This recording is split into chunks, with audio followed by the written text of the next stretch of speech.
Sir, America ने Iran पर हमला क्यों किया है, क्या वजह बनी है इसकी? अगर एटमी प्रोग्राम तबाह करना था तो उसके अभी तक असरार तो नजर नहीं आए। देखिए, एक तो हमला करना ही बहुत गलत बात थी जी। ये खिलाफ कानून है, तमाम जो इंटरनेशनल लॉज हैं यूनाइटेड नेशंस के जी, उसके हमला करने गलत बात की नंबर एक, बगैर किसी वजह के।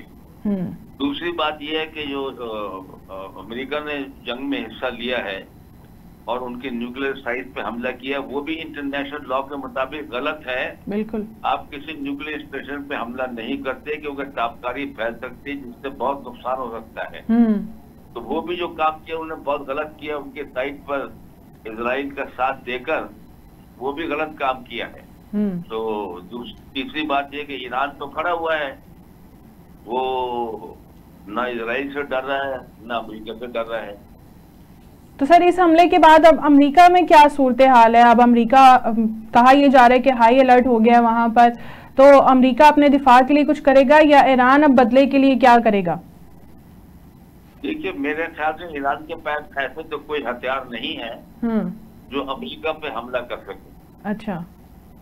मतलब उनकी जो मिसाइल की रेंज है वो बस इजराइल के नजदीक तक की है। मेरे ख्याल से इतने 1000 किलोमीटर पर उनके पास मिसाइल नहीं है या हथियार कोई जो उन पर हमला करेक्ट कर सके। तो दूसरी बात ये और है कि कुछ ईरानी लोग जो है वो अमेरिका में घुस जाए और वो कोई दहशतगर्दी कर दें, उनको मार डालें, जो कि इस सूरत हाल में उनके लिए उन पर कोई ब्लेम नहीं करेगा क्योंकि उनके मुल्क पर अटैक हुआ है, तो वो भी दूसरे मुल्क पर अटैक कर सकते हैं। लेकिन फिलहाल तो अमेरिका के साथ डील करने की पॉलिसी नहीं है, लेकिन इजराइल उनकी रेंज में है और आपको पता है कि वहाँ लगातार हमले हो रहे हैं और इजराइल में नुकसान भी हो रहा है जी।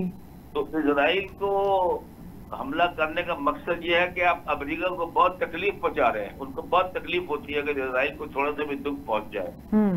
तो चूंकि इजराइल ने पहले हमला किया, उसी से डील करना चाहिए। अच्छा जनरल साहब, अब दुनिया का मंजरनामा तो चेंज हो रहा है इसराइल की वजह से, चाहे वजह वही है सारी की सारी, मशरिक़ वुस्ता में वही सारा कुछ जो है ना वो खैर अमेरिका ही उसके साथ है, रूस के साथ भी, चाइना के ताल्लुक, इसके ईरान के ताल्लुकात हैं और चाइना के साथ भी बड़ी ताकतें हैं। क्या आपको लगता है कि वो तो नहीं इसमें कहीं घुस के आ जाएंगे और शामिल हो जाएंगे और कहीं वो एक महदूद पैमाने पे कोई आलमी जंग शुरू हो जाए? देखिए, बात यह है कि दुनिया कब तक दुनिया का ज़मीर सोया रहेगा? जो कुछ लोगों ने गजा में देखा है जुल्म, निहत्ते लोगों पर जो फायर होता है, औरतों पे, बच्चों पर, अस्पतालों पर जो राशन ले रहे हैं भूखे प्यासे लोग, उन पर फायर हो रहा है, तो उससे दुनिया का ज़मीर थोड़ा जागा है। नंबर 2, ईरान ने लोगों को बड़ी हिम्मत दी है कि हमारे पास एयरफोर्स ना हो, दफाई निज़ाम इतना अच्छा ना हो, लेकिन हम खड़े हुए हैं अमेरिका के खिलाफ भी, इसराइल के खिलाफ भी, हम जंग करेंगे और वो कर रहे हैं। इससे बहुत से मुल्कों को तक़वियत मिली है और उनका नजरिया चेंज हुआ है।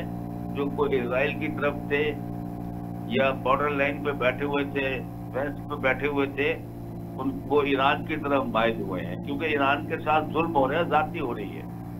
अब यही दो जो दूसरी पावर है, चाइना और जो है रूस, उन्होंने तो बहुत बयान दिए हैं क्योंकि चाइना का बहुत तेल जो है वो अमेरिका से, ईरान से आता है और हॉर्मुज़ बंद होती है तो उनको बड़ा नुकसान होगा।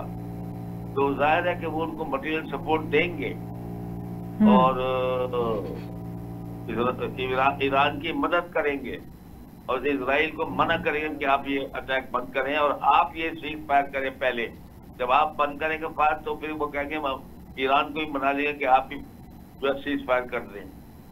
तो वो अभी खुल के कुछ लोग आफ्ता आफ्ता ईरान के पीछे जमा हो रहे हैं। दुनिया चेंज हो गया, बल्कि हमले के बाद नुकसान हुआ है इजराइल को और अमेरिका की एक्सिस को।